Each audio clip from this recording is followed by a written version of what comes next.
Oi pessoal, tudo bem? Eu sou a professora Nath, estou aqui para mais uma aula do livro da leitura obrigatória do vestibular. E antes da gente começar a falar de coisas sérias, muito sérias e que interessam muito, faz o seguinte, faz a sua inscrição no nosso canal, tem muito conteúdo bacana, tem muita coisa legal para acompanhar, obras novas acontecendo aqui, não percam isso. E claro, né, dá uma curtida lá no nosso vídeo para ficar tudo joinha entre nós. Olha só. Casa Velha é a obra de hoje, tudo bem? Então, nós estamos falando aí de Machado de Assis. O grande, o maravilhoso Machado de Assis. Nós temos em mãos, né, a obra Casa Velha, que não é uma obra muito conhecida dele. Então, o que é que a gente vê na escola? Nós estudamos Memórias Póstumas de Brás Cubas, nós estudamos Dom Casmurro, maravilhoso. Nós estudamos algumas outras obras, contos também, né, do Machado, que trabalham ali, apresentam para nós o realismo na sua face mais genuína. E algumas obras dele, inclusive, a gente acaba negligenciando, deixando um pouco de lado, até mesmo por questão temporal, né? Quando a gente pensa na caminhada escolar, não tem tempo suficiente para todas essas obras. Então, algumas ficam de lado. Geralmente são aquelas que estão na fase romântica do Machado. Fase romântica? Como assim? Pois é. Machado de Assis começa a publicar suas obras quando nós ainda estamos vivenciando o romantismo. Então, ele não entra assim já de cara no realismo, ele está primeiro no romantismo. E aí, o que nós temos?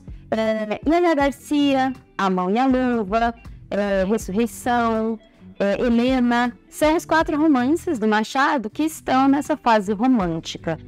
Mas o que ele traz nessa fase romântica, né? E é interessante pensar, professora, mas você está falando do romantismo, mas é porque é interessante pensar sobre como essas obras se organizam para a gente conseguir visualizar a Casa Velha de uma maneira mais lúcida, tudo bem? Então, por exemplo, A Mão e a Luva, nós temos ali uma história de uma moça que já não é mais tão moça assim, precisa se casar. É uma sociedade que tem o casamento como sendo o grande auge da vida de alguém, né? Então, ela precisa se casar. E temos um rapaz que não é tão bem de vida assim, que precisa se casar também, mas ele percebe no casamento a possibilidade de uma ascensão social. E aí, ele gostaria então o quê? De fazer um bom casamento, para ele poder melhorar, para ele poder fazer parte ali do High Society. E ele encontra com essa moça. Então, eles se conhecem, eles entendem os interesses que acabam se confirmando como congruentes, né? E eles se casam e eles ficam muito felizes. A gente está falando de romantismo. O foco vai ser a história de amor e etc. Que tem uma coisa que incomoda um pouco, porque não é assim aquela história de amor. É só eu preciso casar, eu também. Vamos casar? Vamos. E se casaram e deu tudo certo. E aí a gente fica, mas isso será que é um amor? Não exatamente. Não tanto quanto nós gostaríamos para uma história romântica, né? Que pertence ao romantismo. Mas é exatamente a dinâmica do título, né? A gente tem a mão e a gente tem a luva, servindo exatamente para essa mão. Então, são os interesses que são absolutamente compatíveis. E aí a gente já percebe que o Machado romântico nem é tão romântico assim. Então, ele já traz um certo apelo realista. Mas, lógico, nós não podemos perder de vista que tem ali as questões que envolvem o romantismo, temáticas românticas, enfim. E isso é relevante, né? Mas o que a gente precisa perceber e entender? Que já tem nessa obra, né, um salpicado aí de realismo. Por que eu estou dizendo isso? Porque Machado, ele publicou essa obra, Casa Velha, em uma revista chamada Estação. E é uma revista que foi publicada, né, com os capítulos de Casa Velha entre 1885 e 1886. Isso significa pra gente que o Machado publicou essa obra já no período realista, não mais no romântico. E ele publicou só nessa revista. E aí a gente lembra do esquema folhetim, né? Um capítulo por edição, semanalmente ou quinzenalmente. E foi assim que essa obra foi publicada. Por isso que provavelmente vocês nunca ouviram falar dessa obra, porque é uma obra muito escondidinha assim na obra dele, né? E aí, uma estudiosa de Machado encontrou vestígios dessa obra, se interessou e falou, não, eu vou publicar essa obra de novo, porque ela merece uma publicação e eu vou pesquisar. Foram anos de pesquisa dessa mulher, que é especialista em Machado, procurando as edições da revista Estação para poder juntar todos os capítulos.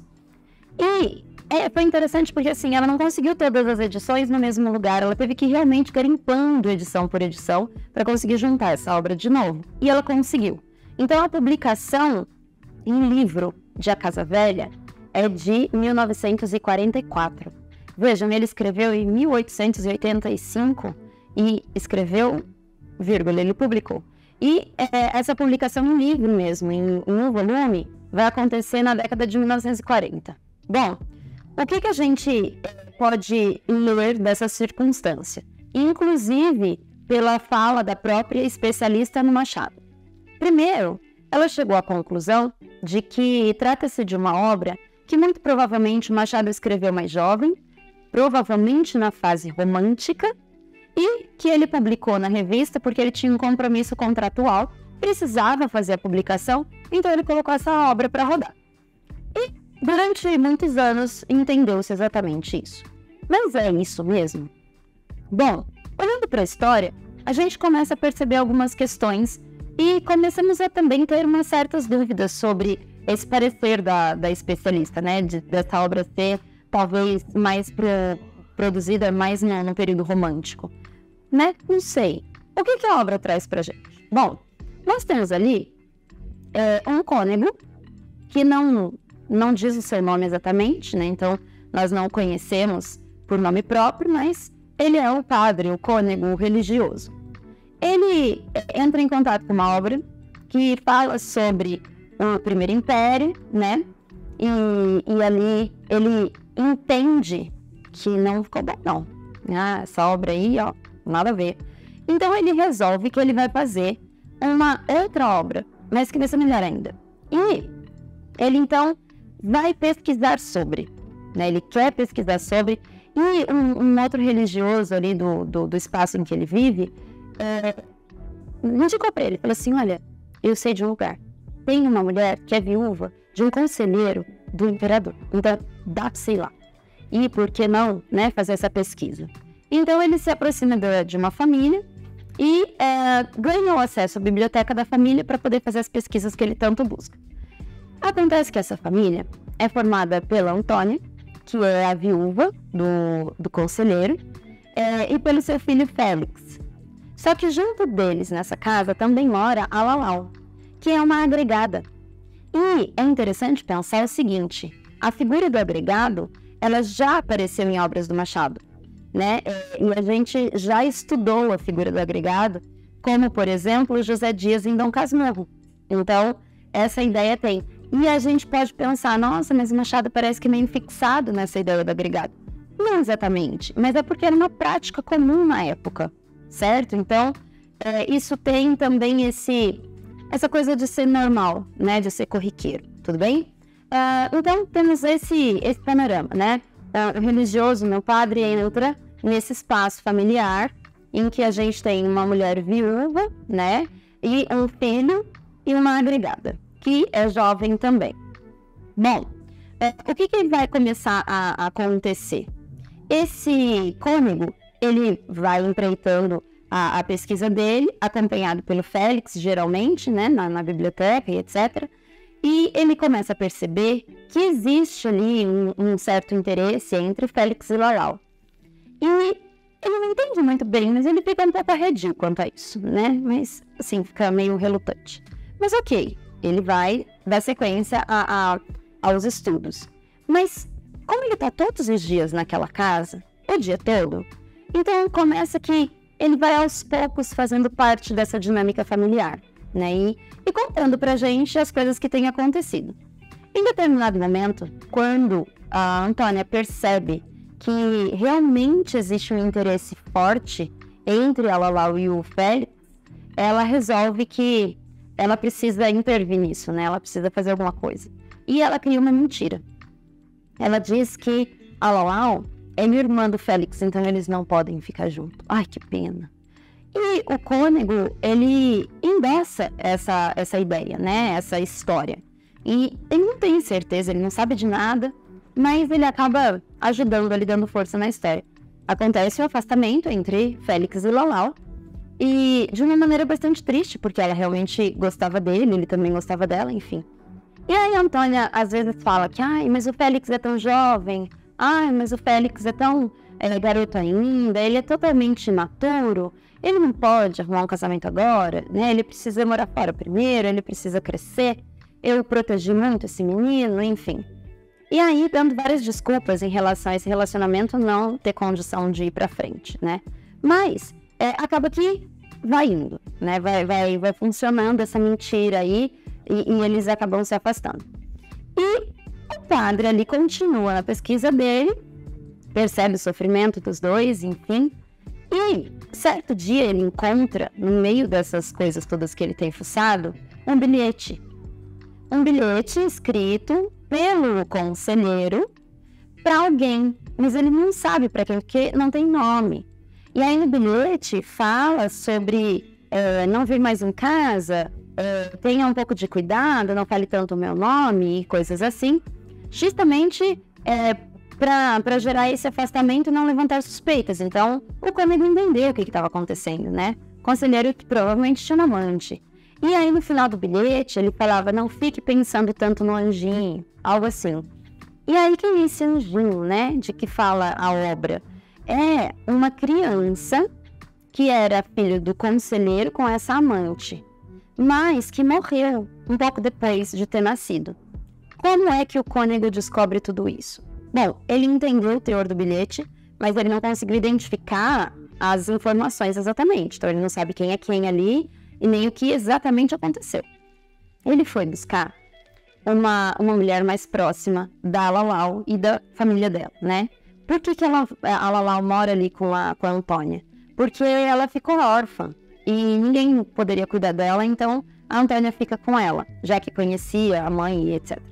Então, ela foi atrás de uma outra pessoa que também era próxima da família da Lalau, para perguntar, né, se esse bilhete falava sobre ela, ou enfim, né, se tinha alguma ligação com ela. E a suspeita é confirmada.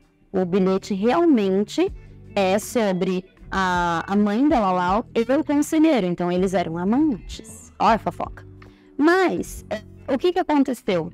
A Lalau já era nascida quando eles começaram a ter um relacionamento extraconjugal. Então ela não é filha dele, não existe hipótese disso acontecer. Esse anjinho de que fala o bilhete é um outro filho que a mãe dela teve depois dela, mas que morreu um pouco depois de nascido. E era filho do conselheiro. Então, existiu a traição, existiu um filho entre a mãe da Lalau e o pai do Félix, mas não era exatamente a Lalau. E aí, descobrindo isso, o Cônego, mais que depressa, vai atrás dos enamorados para contar, né, o que foi que ele descobriu. Então, primeiro ele conversa com a Lalau. Ele fala para ela, olha, não sei se você percebeu, não sei se você sabia, mas eu descobri um bilhete e entendi como que funcionou a situação. Você não é filha do conselheiro, né? Então, você pode sim viver o seu romance tranquilamente com o Félix. E ele fala, fale com ele, conte pra ele isso, volta pra ele, né? E ele faz a parte dele. O que a Lalau faz? Ela pensa, ela fala, eu não sabia dessa história, mas interessante entender isso, né? Mas eu não vou voltar com o Félix. E aí, a gente fica meio, como assim? Por quê? Ela entendeu que ela foi muito maltratada por essa Antônia, a partir do momento que a Antônia entendeu que ela poderia fazer parte da família. E aí, ela não quer mesmo fazer parte dessa família. Ela entendeu que ela não é bem-vinda. Não vai fazer parte, né? Então, eu não quero mais. Tudo bem que eu não sou irmã dele, tudo bem que não teria problema algum, não vai ser um incesto, mas eu não quero. Pra mim, chega. E aí, ela vira as costas e vai embora. E ela coloca a vida dela pra andar. Então, ela conhece um outro rapaz e ele pede ela em casamento, ela aceita e põe a vida dela pra andar. O Félix toma conhecimento da história, mas também não tem mais o que fazer. E aí, a mãe dele encontra ali uma moça muito ótima para ele casar, que é sobrinha de uma baronesa e, enfim, tem ali, né, uma coisa da estirpe, né, vem de uma família com o nome. E aí é interessante que nesse momento, o Félix já tá ótimo para casar, não morou fora, não aconteceu nada de diferente. Mas quando era com a Lalau, ele estava muito imaturo. Agora vai com a outra moça, tá ótimo, casa logo. Entendem essa dinâmica? Então, 2 pesos e 2 medidas, né? Para um, nada, para o outro, tudo. Então, a ideia foi mais ou menos assim. E aí o Félix não tem outra solução, né? Outra alternativa, a não ser levar em consideração essa questão de se casar com essa moça. E aí a gente tem o fim da história. O que é interessante pensar? Primeiro, olha só, a gente tem essa questão da escrita, da pesquisa, da intromissão, né, da mentira, e tem muitas temáticas aí de futrica, mas também tem de pesquisa, e é a outra face da história, né? Essa pesquisa do Cônego gira em torno do Primeiro Império, então a gente está falando sobre até onde vai, né, essa gestão do Dom Pedro I, em qual circunstância isso se finda. Então ele renuncia, vai embora, e aí ele larga o Brasil aqui, mais ou menos de qualquer jeito, e a gente teve um período que, inclusive, um religioso vai ser um dos responsáveis pela condução, né, do Brasil, nesse período entre a renúncia do Dom Pedro I e o golpe da maioridade de Dom Pedro II. Então, tem ali até a figura do religioso atuando, né, nesse entremeio. Então, a questão da pesquisa é uma questão bastante interessante dentro da obra, porque nós não estamos falando de um padre que vai escrever sobre um ato histórico de qualquer maneira. Ele realmente quer fazer pesquisa, ele quer entender algumas coisas que se deram, né, que aconteceram, e através de documentos, de fontes que sejam um pouco mais confiáveis, digamos assim. E o Machado, ele é um autor bastante responsável quanto ao que ele faz, né? Ele realmente faz pesquisas, ele realmente tem esse ímpeto. Então, o Cônego tá trazendo um pouco desse ponto de vista, né? Dessa conduta de como reescrever uma questão histórica. Bom, fala narrativa em primeira pessoa. É Cônego que conta a história pra gente. E é interessante pensar que ele tá dentro da história. Ele faz parte dessa história. E todas as vezes que nós temos um narrador em primeira pessoa, nós não temos uma confiabilidade 100%. Não existe maneira da gente fechar os olhos e falar: vai, Cônego, conta tudo pra mim que eu tô acreditando. Então a gente precisa ter ali um certo jogo de cintura, né? Porque ele tá inserido de alguma maneira nessa história. E ele era extremamente simpático a Lalau. Uma informação relevante, vai. E a gente tá aqui falando de Cônego, religioso padre, que tá se interessando talvez por uma moça, e fica uma coisa meio... Nossa, mas parece um pouco estranho isso. Na verdade, ele é um Cônego super jovem, ele tem em torno de 32 anos. Então ele tá exatamente na faixa de idade absolutamente apropriada, né, para que surja algum tipo de interesse. Mas nada acontece, tá? Ele não avança nenhum sinal, ele permanece na dele. Depois é que ele vai entender que, na verdade, ele provavelmente estava ali nutrindo algum tipo de interesse pela moça, né? Mas o fato de nós termos essa narração em primeira pessoa traz pra gente alguns detalhes. Por exemplo, qual é o outro grande narrador de primeira pessoa que a gente tem na literatura brasileira como um todo? No realismo. Quem é? Quem? Uai, Bentinho, que é também um personagem do Machado de Assis. Então, é como se nós já tivéssemos aí, assim, a empreitada de uma experiência, né? Porque antes de 1885, que é o ano que ele vai compor essa obra, ele já tinha feito, né, o Brás Cubas, que também é um narrador em primeira pessoa. E ali ele percebeu as possibilidades. Então, Casa Velha, ele traz esse narrador de novo, para daí, em Dom Casmurro, trazer esse narrador de novo, de um jeito, assim, extremamente mais construído, né?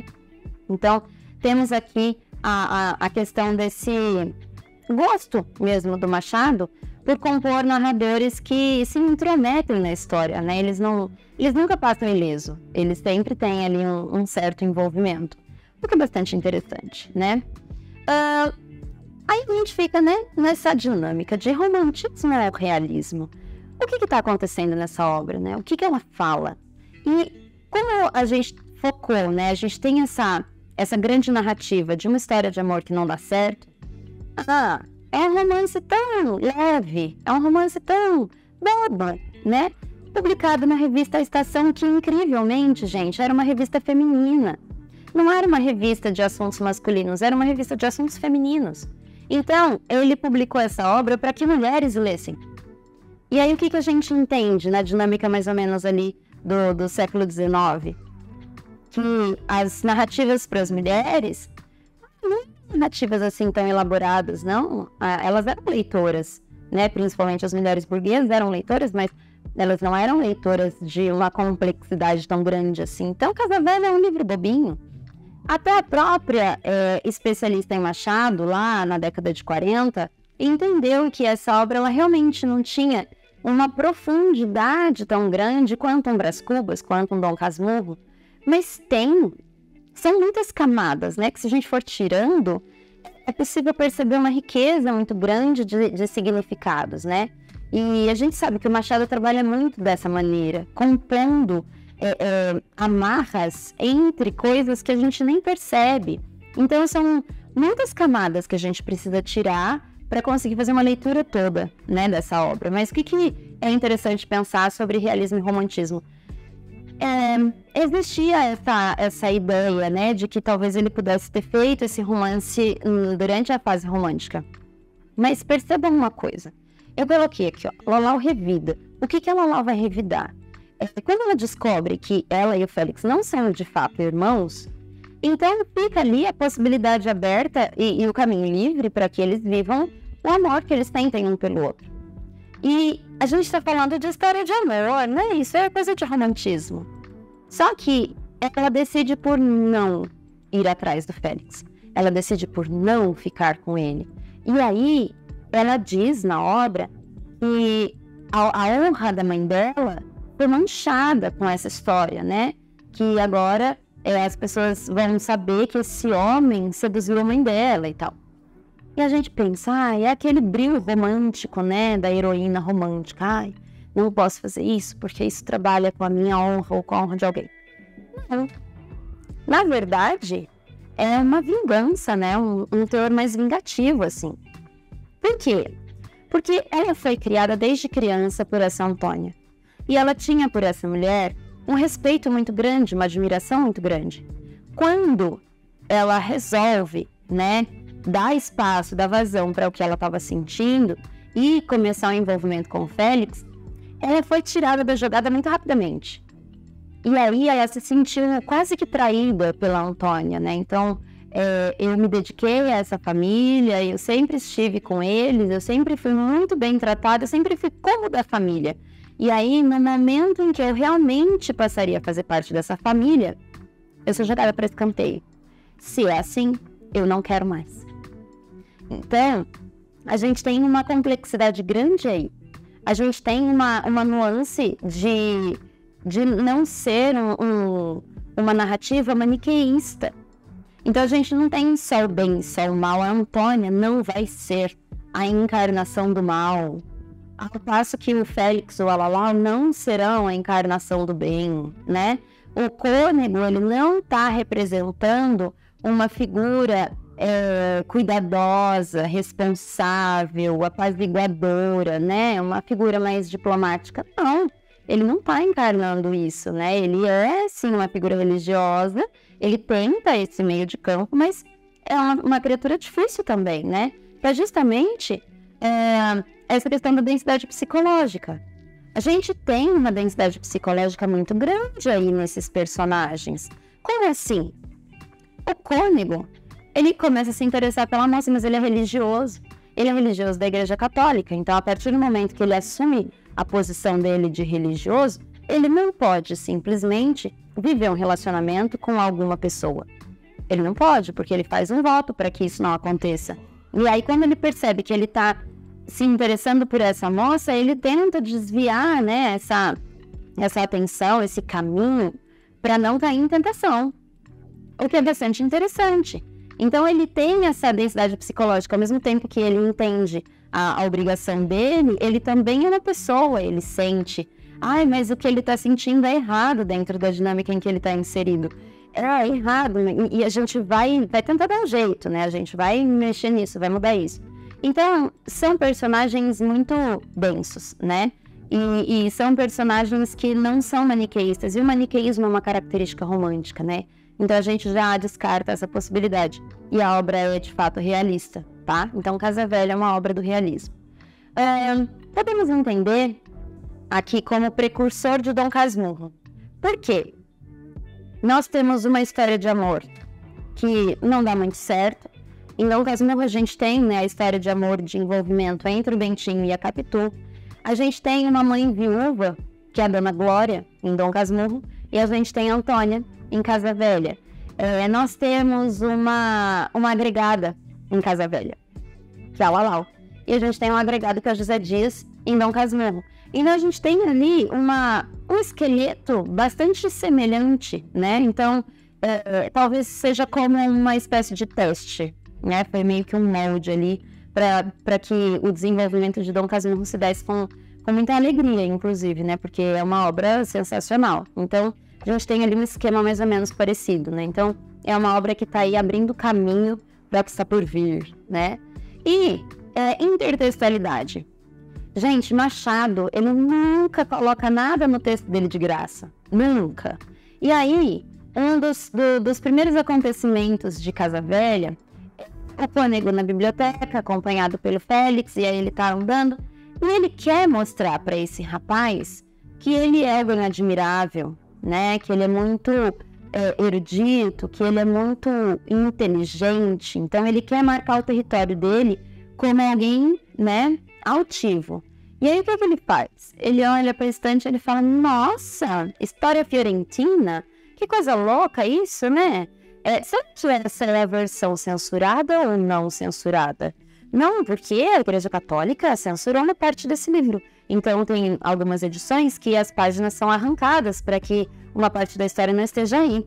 Será que esse livro é desse? Não, porque se não for, não faça a besteira de ler essas páginas, viu, garoto? Porque, olha, é bastante intragável a história que tem ali.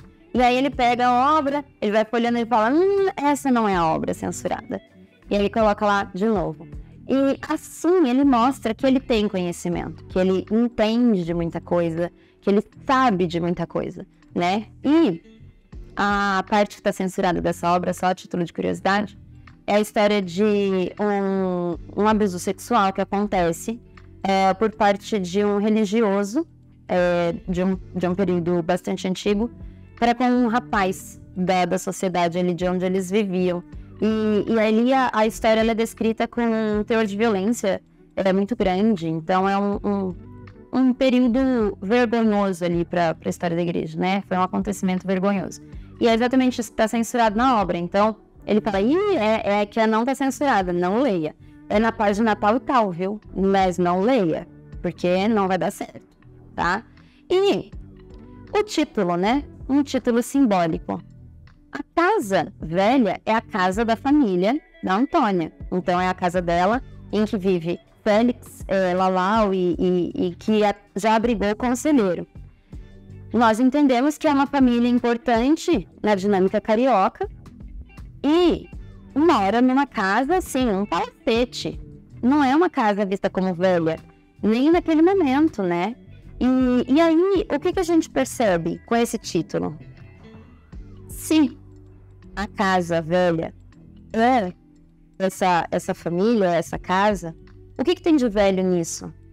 O que tem de velho, gente? A manutenção do status social conforme o mais antigo dos apelos.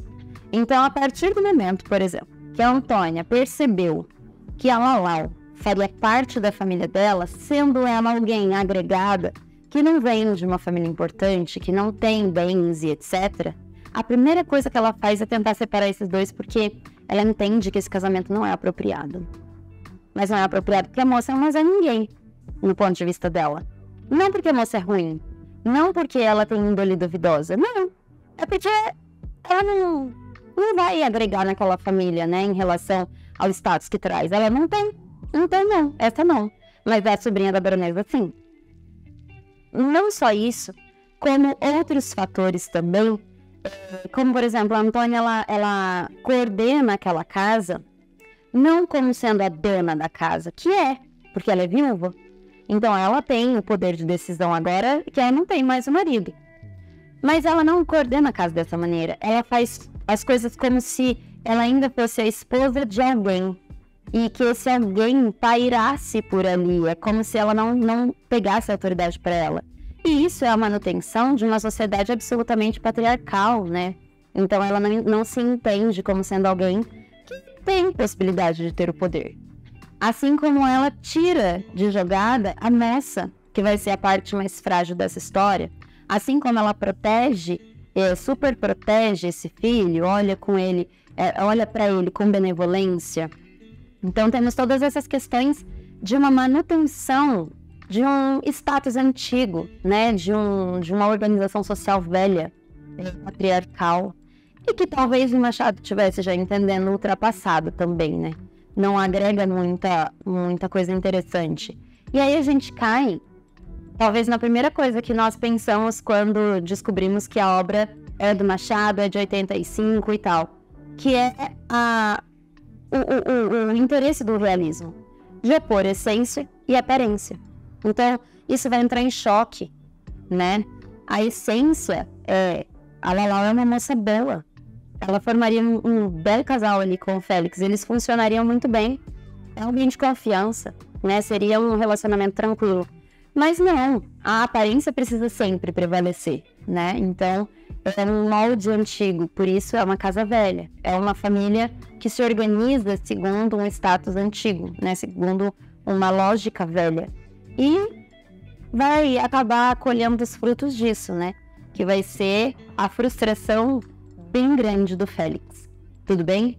Machado, né, galera? Machado, sempre ali com o seu bisturi para fazer o corte certeiro naquilo que ele quer falar, né? E Casa Velha não deixa de ser uma obra maravilhosa, né? Um texto excelente, com sacadas muito belas, com esse trabalho de intertextualidade magnífico e que faz com que a gente queira ir tirando camadas dessa cebola livro, né? Para poder entender.